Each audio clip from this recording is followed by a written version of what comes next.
Trent Bradshaw with Bradshaw Financial Planning, and thank you for joining us for Mind Your Money, where education is key to financial success.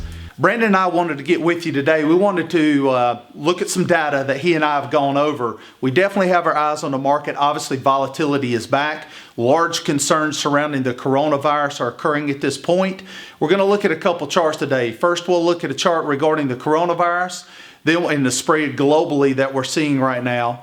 We're secondly going to look at the chart surrounding the Fed balance sheet and the S&P 500 performance, because we think that's going to be ever more important moving forward and what kind of correlation that's had with the market.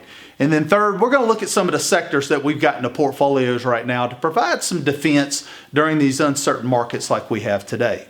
All right, first chart we're going to bring up is coronavirus. It's provided by Johns Hopkins, but what you'll see globally, the epicenter of the coronavirus obviously is in China. But what you're seeing with the particular chart itself is that the coronavirus is starting to spread globally. It doesn't look like it's contained. South Korea has had a major impact over the weekend. Actually, their schools are closed today to basically hopefully stop the spread of what's going on at this point. But also, if you look at Italy, as far as a country in Europe, has also had a bloom of the coronavirus at this point.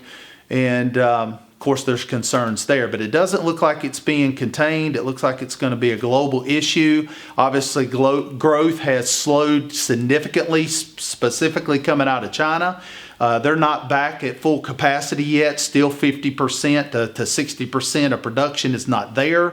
Obviously, that's going to impact not only the U.S. economy, but the global economy as a whole, as China's a large consumer of goods.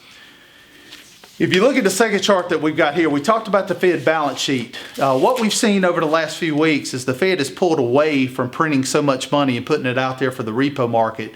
Obviously, that's been a correlation for the market to continue to go up. But what we're starting to see is a flattening of any liquidity being put into the market.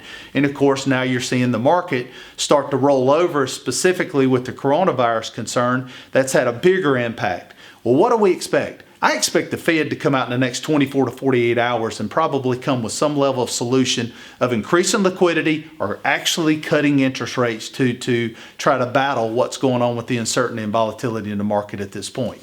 Let's talk about some of the sectors, the third chart we want to look at. Some of the sectors that we currently have in the portfolio are going to surround gold, utilities, real estate, healthcare. Obviously, they've been a defensive area to be. We're still going to maintain those positions. Will we increase those? Well, we're going to see what the Fed response is to this. If there's no Fed response, yes, we're probably going to cut back on large cap growth, your S&P 500 type exposures at this point, and bring it back into more of the defensive stance if need be. But until we see what the Fed's going to do, we don't want to be too concerned about this short-term volatility that we're seeing.